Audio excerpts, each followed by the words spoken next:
Et bouh! Alors, si vous êtes photographe et que vous shootez parfois ou souvent avec des modèles sans expérience, ou si vous-même vous êtes un modèle sans expérience, j'ai quelques tips pour vous.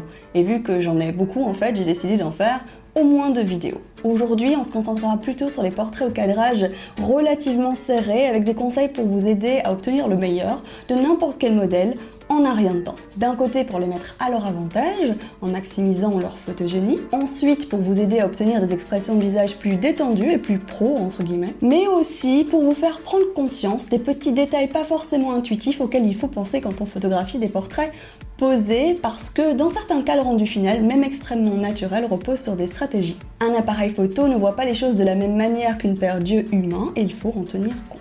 Avant de passer aux astuces pratiques, même si ça semble évident, n'oubliez pas de mettre un point d'honneur à détendre l'atmosphère et à mettre la modèle ou le modèle à l'aise, même si vous n'êtes pas à l'aise vous-même en fait. Ça veut dire concrètement de ne jamais cesser de communiquer ce que vous attendez et ce que vous faites. Ne laissez pas un silence pesant s'installer et aussi montrez régulièrement les photos au modèle en cours de route. Non, elles ne sont pas retouchées, oui, c'est pas le travail final, mais les modèles doivent voir pour comprendre ce qui fonctionne ou pas, ce que vous attendez d'eux, et pour s'améliorer en cours de shooting. Moi, ce que je leur dis toujours, c'est t'inquiète, les meilleures photos arrivent toujours à la fin, c'est systématique, et tout ce qu'on n'aime pas, on jette en fait. Donc il n'y a pas besoin que tout soit parfait dès le départ. C'est important que tout le monde soit en phase et passe un bon moment parce que ça aura un impact direct sur la qualité des photos. Allez, passons aux astuces. Cette technique profite de l'aspect bidimensionnel d'une photographie qui a tendance du coup à aplatir la réalité. C'est ce qui est le plus proche de l'objectif qui apparaît le plus gros. En général, pour les portraits, on préfère que le visage apparaisse un petit peu plus grand que le buste. C'est pour ça qu'on a tendance à prendre les selfies en plongée, comme ça. Mais quand on fait du portrait, même si cet angle peut être intéressant, on ne le favorise pas forcément parce qu'il est peu naturel et fait disparaître le cou du modèle aussi. Et ça, c'est franchement bizarre. Ce qui fonctionne bien par contre, c'est ce que j'ai envie d'appeler la technique de la tortue. Et je dois pas être la seule. Concrètement, le modèle doit avancer sa tête vers vous et ensuite légèrement baisser le menton. Ça donne un résultat super naturel et flatteur malgré la réalité de la pose qui ne l'est pas. Ça allonge et affine le cou, lisse le menton et donne plus d'impact au visage. D'ailleurs, pour vos prochaines photos de passeport, testez vous-même cette technique. Fini de traîner une photo d'une version déformée de vous-même pendant 10 ans. C'est ça quoi, t'as vu la tronche que je me paye? Si je te dis que t'es tendu, t'es tendu. Ma deuxième astuce, c'est celle qui va vous permettre de détendre le visage du modèle. En effet, très souvent, les modèles débutants ont tendance à pincer les lèvres, voire à serrer les dents à cause de leur inconfort. Du coup, pour empêcher ça, vous pouvez leur demander d'entrouvrir légèrement les lèvres, ce qui relâche instantanément le bas du visage. Un tout petit peu suffit, en général, on distingue même pas les dents la plupart du temps. Non seulement ça détend le bas du visage, mais en plus ça donne du volume aux lèvres et un peu plus d'intensité à l'expression générale. Donc voilà, c'est plutôt cool. La troisième astuce, c'est celle qui sera surtout utile pour les photos de profil ou en 3/4 face parce qu'elle permet de mieux dessiner le cou et le menton. Il s'agit d'une astuce magique que j'utilise très souvent. L'idée, c'est de demander au modèle de coller sa langue sur son palais.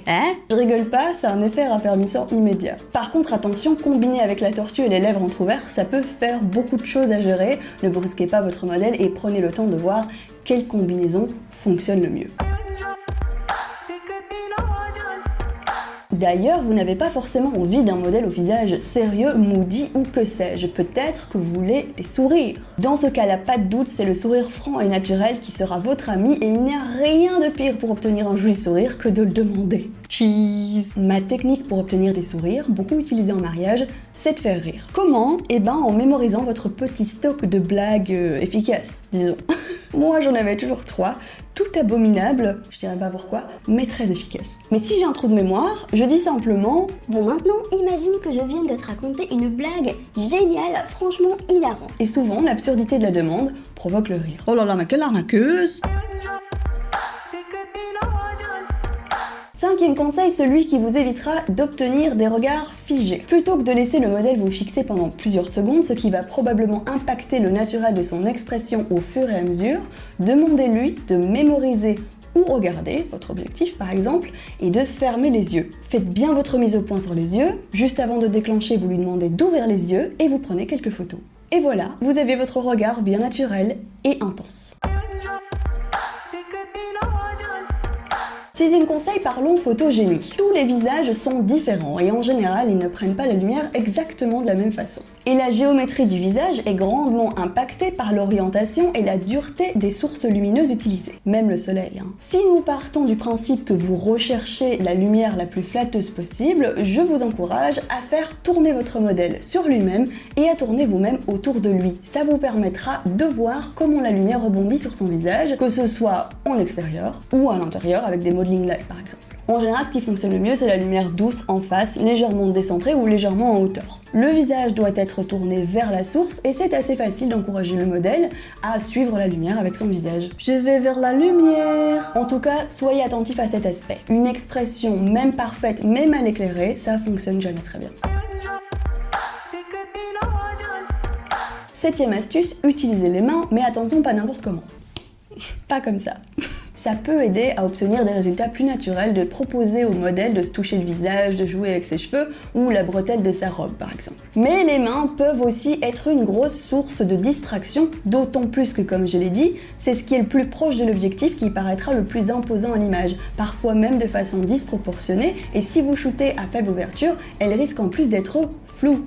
Mon conseil, c'est donc d'essayer de garder les mains sur le même plan que le visage. Imaginez que votre modèle a le visage collé à une vitre et considérez que les mains ne peuvent pas dépasser de cette surface imaginaire.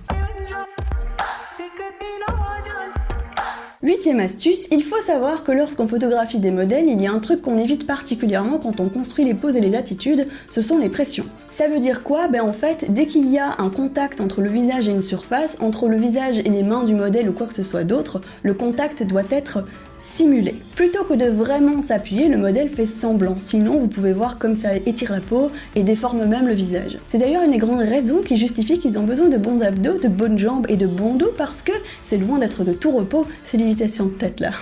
Allez, la semaine prochaine, je publierai la suite de cette vidéo qui se concentrera cette fois sur les astuces d'attitude pour les photos en plein pied où le corps entier est impliqué. Flatter les silhouettes, dynamiser les poses, obtenir des résultats naturels et si vous êtes là après le 26 avril 2021, c'est bon, la partie 2 est en ligne. Les chanceux. Du coup, j'espère que cette vidéo vous a plu, n'hésitez pas à me le montrer avec des likes, des commentaires et tout, et moi je vous dis salut les boudins et à demain matin pour un nouveau Creatino.